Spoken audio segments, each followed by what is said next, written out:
Fala galerinha, tudo bem?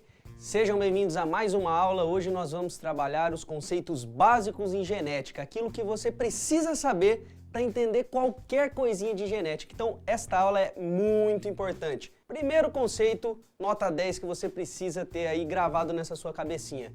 O que é um gene? Um gene, pessoal, é um conjunto de nucleotídeos que, portanto, formam uma fita de DNA que contém informações para a fabricação de uma proteína, que pode ser uma enzima e, consequentemente, vai dar, então, uma característica. Por exemplo, se eu tenho o lobo da minha orelha solto, eu tenho um gene que contém informações para ele ser solto.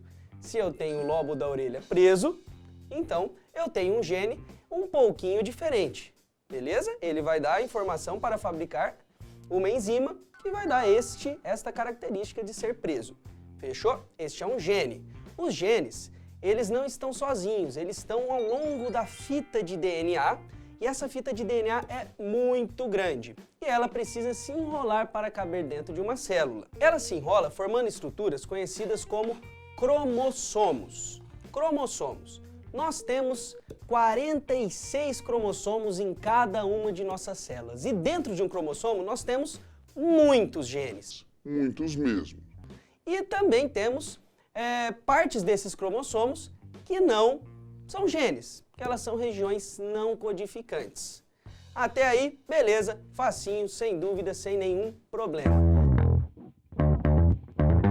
Nós temos 2 cromossomos de cada tipo, por isso somos organismos diploides. Um desses cromossomos, ou um conjunto desses cromossomos, vem do pai e um conjunto desses cromossomos vem da mãe. Ou seja, se temos 46 cromossomos no total, 23 vieram do pai, 23 vieram da mãe. O conjunto desses cromossomos, de todo o material genético que tem dentro de uma célula, nós chamamos de cariótipo. Tá? Você pode ver várias definições aí que vão ser um pouquinho diferente dessa que eu falei, mas de maneira geral essa é uma definição bem aceita. E o conjunto de genes nós chamamos de genoma, beleza? O que faz eu ser diferente de você é porque eu tenho aí informações diferentes do que você tem para fabricar as características que eu tenho. Então, se nós temos 46 cromossomos no total, 23 vieram do pai, 23 vieram da mãe, nós podemos falar que nós somos diploides ou 2N. Esses cromossomos, que são cópias de si mesmo, têm o mesmo tamanho, o mesmo formato e os mesmos genes nas mesmas posições, são chamados de cromossomos homólogos. Aí você pode estar se perguntando, professor, se ele tem o mesmo tamanho, mesma posição e os mesmos genes nos mesmos locais, então como é que um é diferente do outro? É simples, o gene é o mesmo, mas eu posso ter pequenas modificações na informação. O gene A é o gene para, por exemplo, característica cor, mas eu posso ter 2 cores diferentes, ela pode ser amarela ou pode ser verde. Então, apesar de eu ter o mesmo gene na mesma posição nos cromossomos homólogos, a informação presente nesse gene pode ser ligeiramente diferente. Por isso nós chamamos então esses genes de alelos. Eu posso ter 2 alelos. Eu posso ter o alelo azão, por exemplo, e o alelo azinho. Ou eu posso ter as 2 informações iguais. Azão de um lado, azão do outro, azinho de um lado e azinho do outro. Fica tudo certo. E nós entramos em outros termos muito importantes.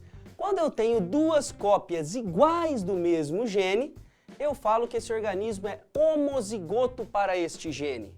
Quando eu tenho 2 cópias diferentes, eu falo que esse organismo é heterozigoto para este gene.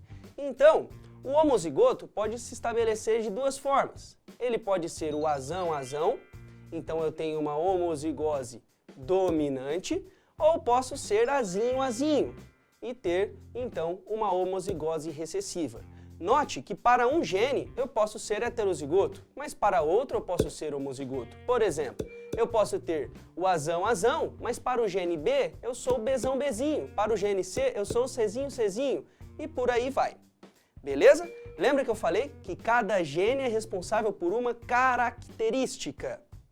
Exemplificando, voltando para a cor da ervilha, se um gene é responsável por codificar a cor da ervilha, esse gene é responsável por uma característica. Essa característica que nós podemos visualizar, nós chamamos de fenótipo. Então, o fenótipo, ele é a associação do gene interagindo com o meio ambiente.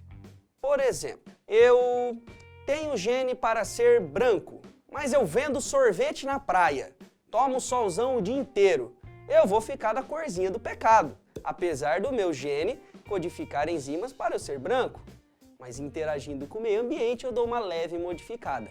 Então o fenótipo é a expressão física do genótipo associada ao meio ambiente. É aquilo que eu posso visualizar muitas vezes, ok? Beleza. E o genótipo? Ele é o gene em si. É aquele que contém a informação para a característica. Como é que eu visualizo o genótipo nos exercícios de genética? Ele vai ser a letrinha. Quando alguém te perguntar assim, quais genótipos são possíveis do cruzamento entre um indivíduo azão, azinho com azão, azinho? Aí você vai falar o genótipo, azão, azão, azão, azinho, azinho, azinho. O genótipo, então, vai estar associado a essas letrinhas. Beleza? Esses conceitos que nós vimos hoje são fundamentais para que a gente possa trabalhar a genética daqui para frente. Então, preste bastante atenção. Se não entendeu tudo, volta do começo, assiste tudo de novo. Ok, galera? Muito obrigado por assistir essa aula e vamos aí para a próxima aula da primeira lei de Mendel.